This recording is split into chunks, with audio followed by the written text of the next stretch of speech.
Coming up, some movement in the wildcard races, and the Bruins lose a rare game at home. This is Locked On Game to Game, NHL. Every game, every team, every angle. Locked On Game to Game, your team every day. Welcome in. You're listening to Locked On Game to Game NHL. Local experts going over the biggest stories on the ice and recapping all of the action for you from the NHL last night. I'm your host, Kainani Stevens. Thank you for making Locked On your first listen every single weekday. The Flames are fighting for a chance at the wild card in the West, helping their own cause last night with a win over the Kings. Locked On Flames keeps us up to date on that wild card chase. The Calgary Flames avenge their 8-2 loss to the Los Angeles Kings with a 2-1 win tonight at the Saddle Dome. Hello everyone, and I'm Jess Belmastro from Locked On Flames, and tonight was a fantastic night for the Flames to get another 2 points under their belt as their season draws closer and closer to an end. They're currently 2 spots over from wildcard spot, and it would look wonderful if they could keep this going. Jacob Markstrom had an absolutely phenomenal performance tonight. Have to give him the first star award. It was a night for disallowed goals too, but only on Calgary's side. They had one turned over for offside and another because, well, where is the puck? We don't see it.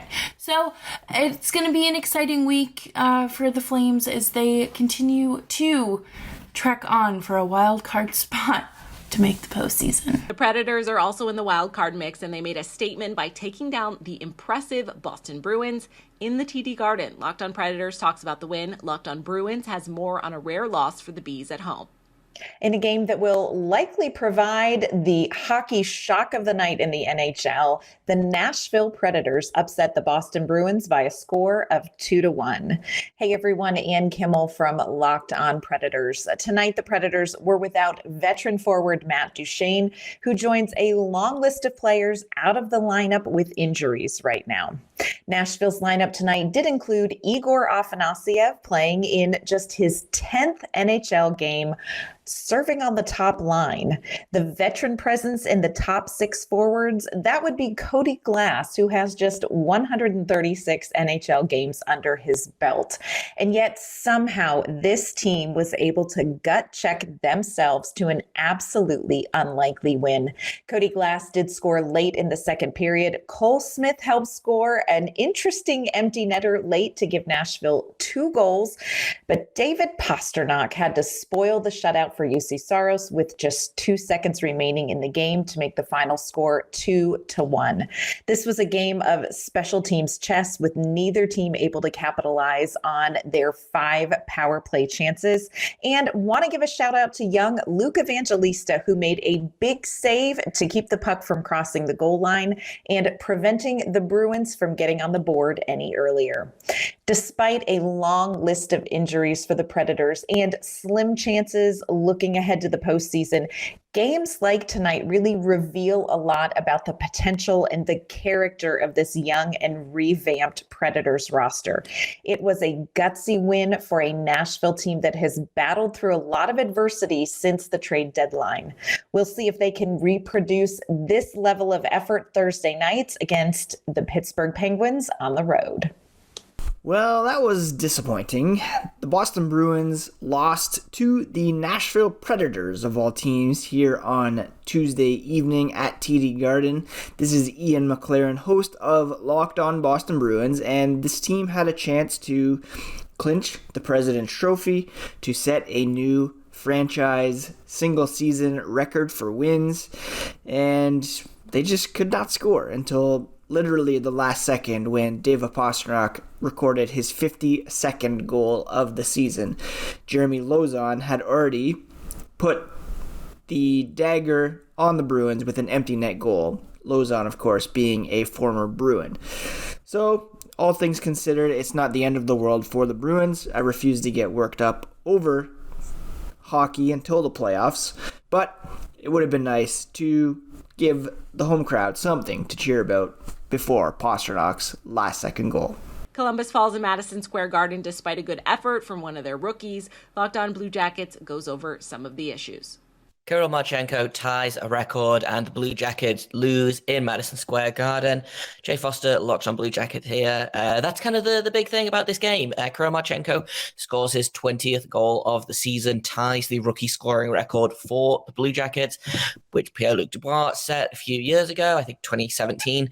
And the Blue Jackets somehow end up allowing 6 or more goals again. One of those is an empty netter, in fairness to Hutchinson, but 5 goals on 30-something shots is just not good enough. And that feels like that's going to be the story of every single game from now to the end of the season. So we're going to focus on the good. Johnny Gaudreau scoring, power play continues to roll, and Kirill Marchenko gets his 20th. We look forward to 21. We're going to talk about all of that and more on tomorrow's Locked On Blue Jackets. The Stars are staying sharp as they beat up on Chicago last night. Locked On hosts from both teams join us after the final. The Dallas Stars took care of business in Chicago on Tuesday night as they defeat the Blackhawks by a score of 4-1. Hey, everybody, this is Dane Lewis with the Locked On Stars podcast.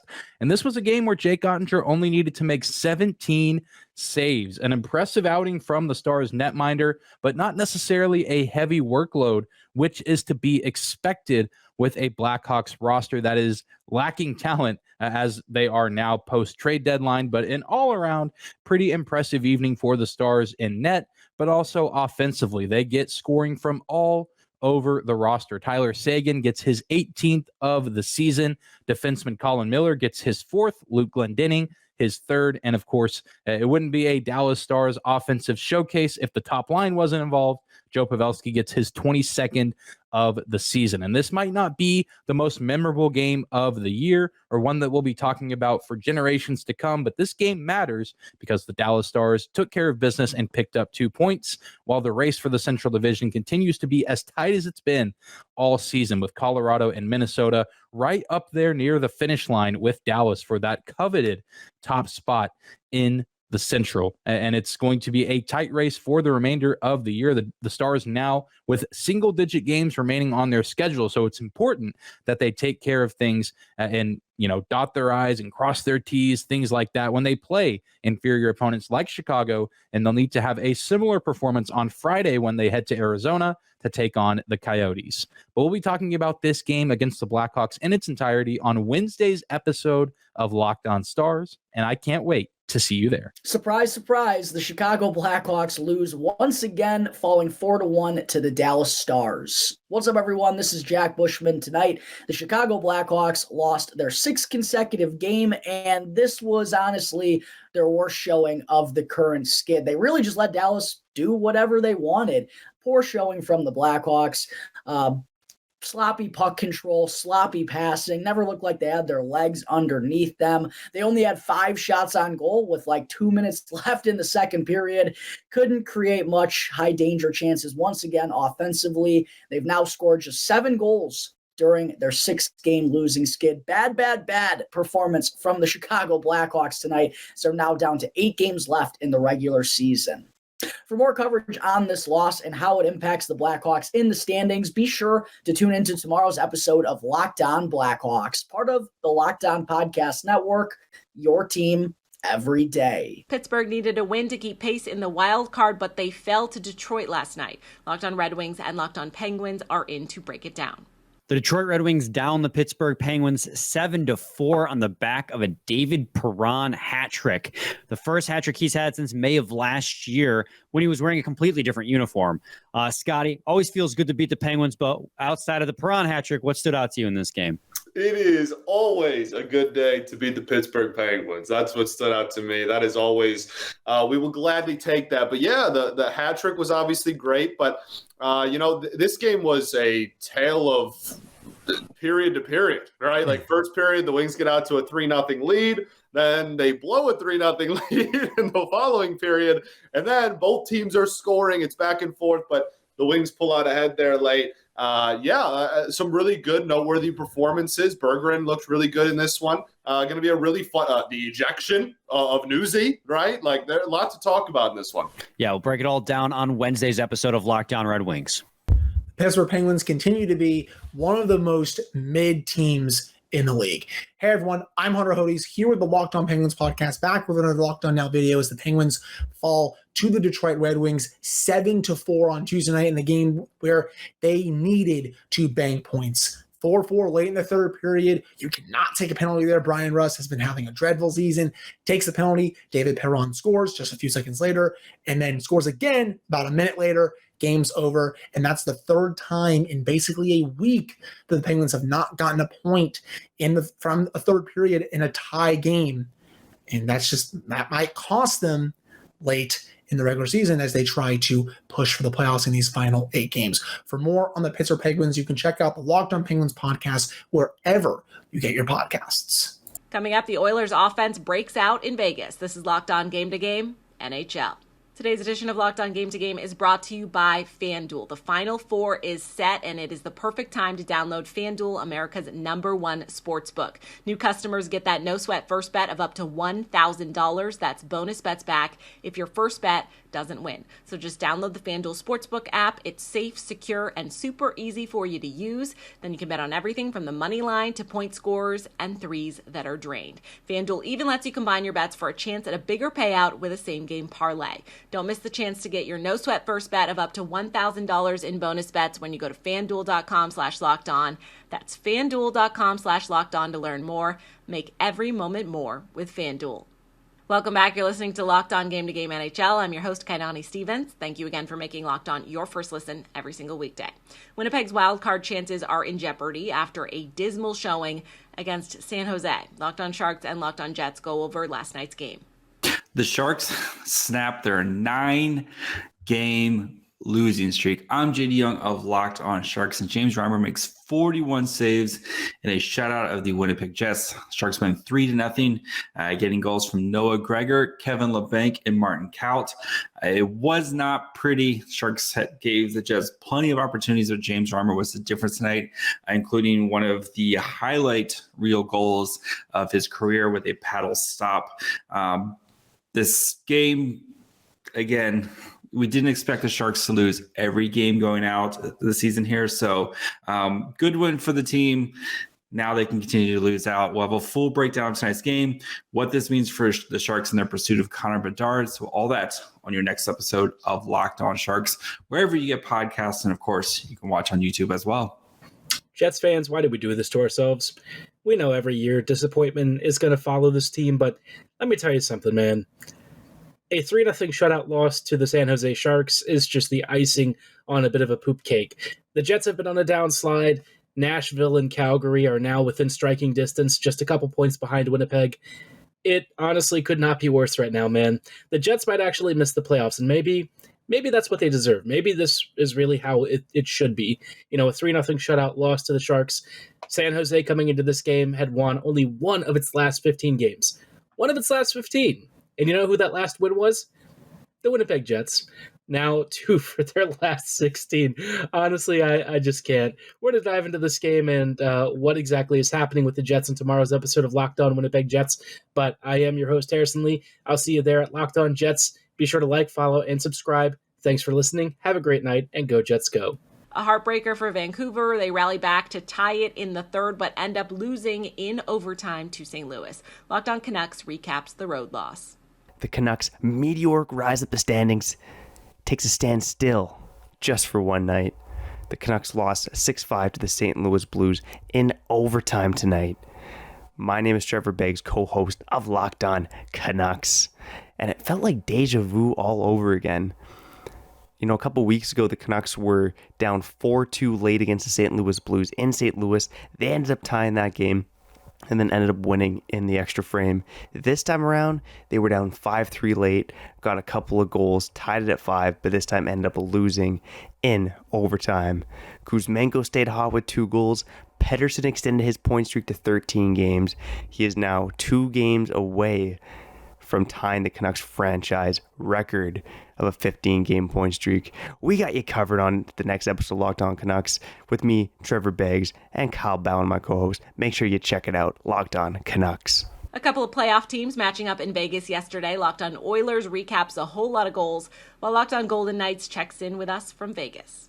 It must have been football night at the T-Mobile Arena as the Edmonton Oilers put up a touchdown against the Vegas Golden Knights. Hi, my name is Brett Holden from Locked On Oilers, and it was Ryan Nugent-Hopkins who quarterbacked the Oilers to a massive 7-4 victory over the Vegas Golden Knights in Las Vegas with a goal and 4 assists on the night, bringing his season total up to a career high 96. And speaking of career high, Zach Hyman continues to get to his career high with his 33rd goal of the year, and the Edmonton Oilers just kept piling it on.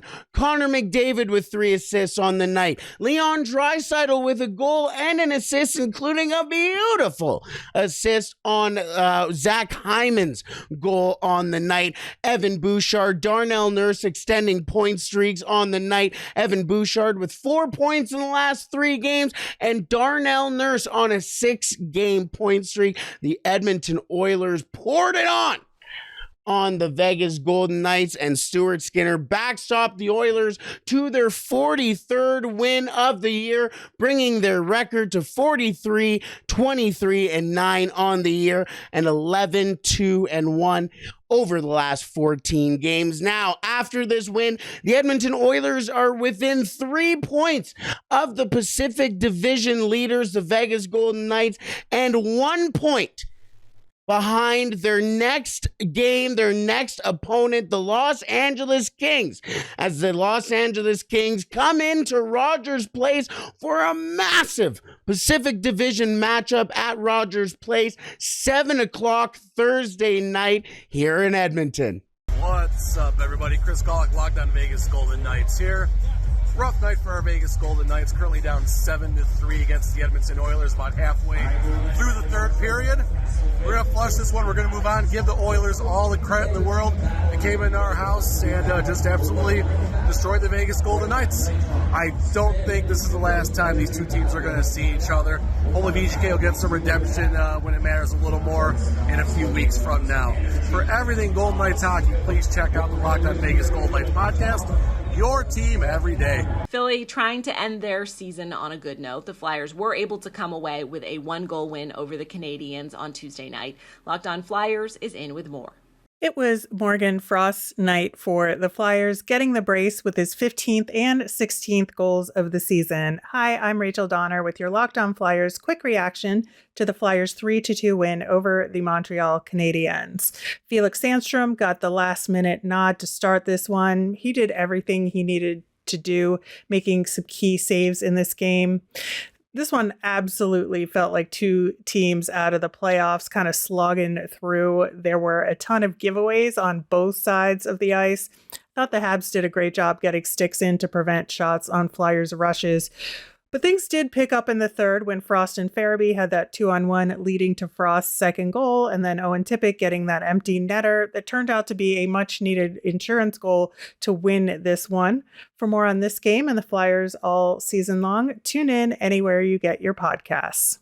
That's going to do it for this edition of Locked On Game to Game NHL. Thank you for making Locked On your first listen every single weekday. Make sure you're subscribed to Locked On NHL and your favorite team's Locked On podcast on YouTube and wherever else you get your podcasts from. I'm Kainani Stevens. This has been Locked On Game to Game.